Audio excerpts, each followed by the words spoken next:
सर्दी का मौसम शुरू होते ही हर तरफ कड़ाके की ठंड पड़ने लगती है, जिससे बचने के लिए आम लोग गर्म कपड़े, रजाई, कंबल और हीटर जैसे गर्माहट देने वाली चीजों का इस्तेमाल करते हैं।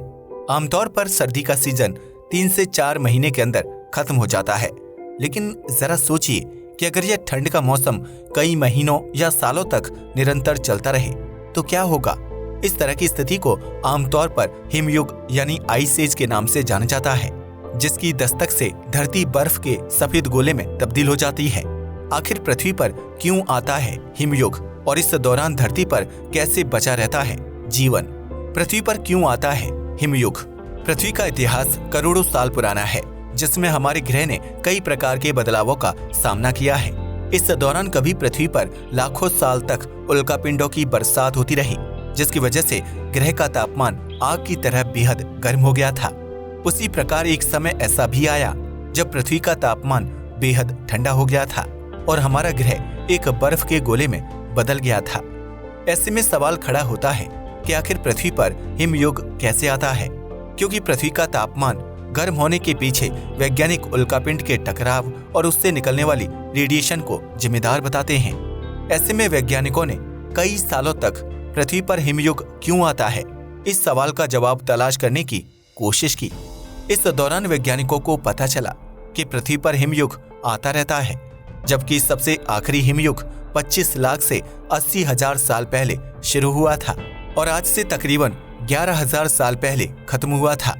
उस दौर में हमारी नीली और हरी भरी धरती पूरी तरह से बर्फ में जम गई थी और यह बर्फ कोई छोटी मोटी नहीं बल्कि कई किलोमीटर मोटी परत में जमी हुई थी। पृथ्वी पर हिमयुग की शुरुआत को लेकर वैज्ञानिक 3 वजहों को सबसे अहम मानते हैं, जिसकी वजह से सूर्य की रोशनी पृथ्वी तक बहुत ही कम पहुंचती है और इसकी वजह से हमारे ग्रह पर हिमयुग की शुरुआत हो जाती है। इन 3 वजहों को दुनिया के सामने रखने का श्रेय सर्बिया के वैज्ञानिक, जलवायु विज्ञान शास्त्री और गणितज्ञ मिल्टन मिलांकोविच को जाता है, जिन्होंने साल 1910 में धरती पर हिमयुग क्यों आता है इस सवाल का जवाब दिया था। वैज्ञानिक मिलांकोविच ने बताया था कि पृथ्वी अंडाकार रास्ते पर घूमते हुए सूर्य का चक्कर लगाती है, जिसकी वजह से कभी पृथ्वी सूर्य के करीब आ जाती है तो कभी सूर्य से दूर चली जाती है। जब पृथ्वी सूर्य से दूर जाती है तो उस समय धरती पर सूर्य की रोशनी बहुत ही कम पड़ती है और इसकी वजह से पृथ्वी का तापमान ठंडा होने लगता है, जिसकी वजह से पृथ्वी पर बर्फ की चादर जमने लगती है और बीतते समय के साथ मोटी होती चली जाती है। पृथ्वी पर हिमयुग की शुरुआत होने की दूसरी वजह है पृथ्वी की धुरी के झुकाव में बदलाव होना, जो कभी ज्यादा तो कभी कम हो जाता है। वैज्ञानिक बताते हैं कि पृथ्वी अपनी धुरी पर 23.5 डिग्री के एंगल में झुकी हुई है, जिसकी वजह से उत्तरी ध्रुव में सूर्य की रोशनी कम पड़ती है और वहां ज्यादा सर्दी पड़ने की वजह से बर्फ जम जाती है। वहीं इस झुकाव की वजह से पृथ्वी का जो हिस्सा सूर्य के ज्यादा नजदीक होता है वहां ज्यादा गर्मी होती है। लेकिन शायद आप में से बहुत ही कम लोग ये जानते होंगे कि पृथ्वी की धुरी के झुकाव में भी बदलाव होता है, जो हमारे ग्रह पर हिमयुग की शुरुआत में अहम रोल अदा करता है।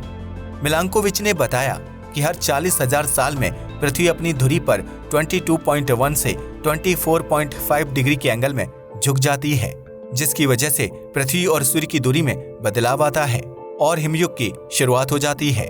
वहीं पृथ्वी पर हिमयुग शुरू होने की तीसरी वजह पृथ्वी की धुरी का चक्कर खाना माना जाता है, जो शुरुआत में काफी तेजी के साथ घूमता है और फिर धीरे धीरे धीमा होने लगता है।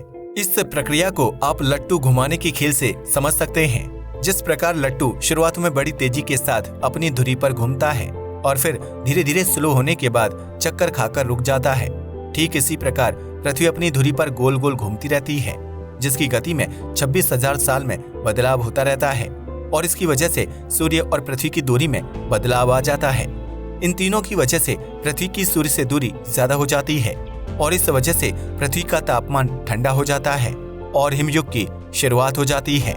इस चीज को आप ऐसे भी समझ सकते हैं कि जब कोई इंसान आग के पास बैठा होता है और अचानक से उससे दूर हो जाता है तो इससे इंसान और आग की दूरी में बदलाव आ जाता है, जिसकी वजह से हमें ठंड लगने लगती है। यहाँ आग सूर्य है और इंसान पृथ्वी, जिनके एक दूसरे से दूर जाने की वजह से हिमयुग शुरू हो जाता है। ऐसे में जब धरती का तापमान ठंडा होता है तो उसकी ऊपरी सतह पर बर्फ जमने लगती है। यह बर्फ सूर्य की नॉर्मल धूप यह गर्मी से पिघलती नहीं है, बल्कि अपने ऊपर बर्फ की नई नई परत को चढ़ाती रहती है। दरअसल जब पृथ्वी की सतह पर बर्फ जम जाती है तो सूर्य की रोशनी सतह तक पहुंचने से पहले ही बर्फ की वजह से रिफ्लेक्ट होकर वापस अंतरिक्ष में चली जाती है। इस रिफ्लेक्शन की वजह से पृथ्वी की सतह और अंदरूनी भाग को गर्मी नहीं मिल पाती है, जिसकी वजह से पृथ्वी का तापमान ज्यादा ठंडा हो जाता है और बर्फ के ऊपर नई नई परत जमा होती रहती है।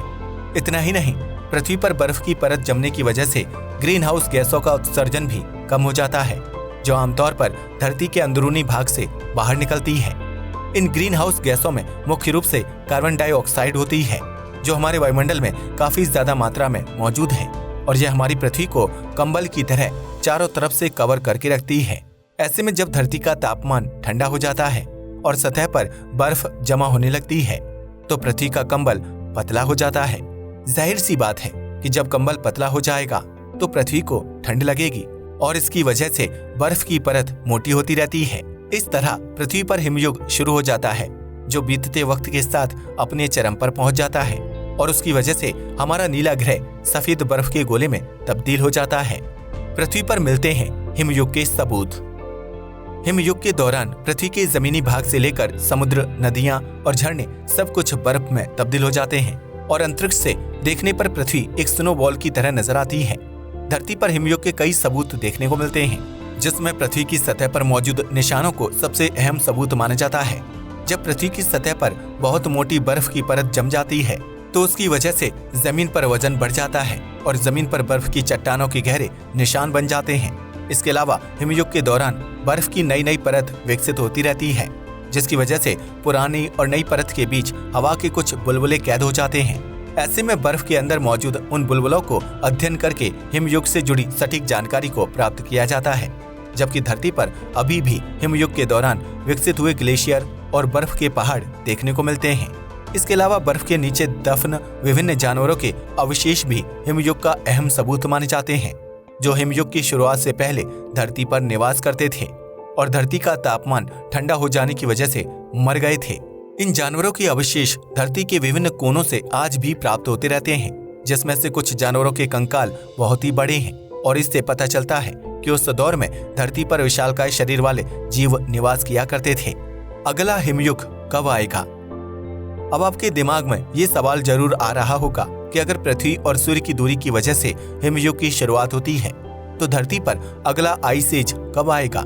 वैसे तो इस सवाल का जवाब दे पाना थोड़ा सा मुश्किल है, क्योंकि वर्तमान समय में धरती पर चारों तरफ इंसान का कब्जा हो चुका है।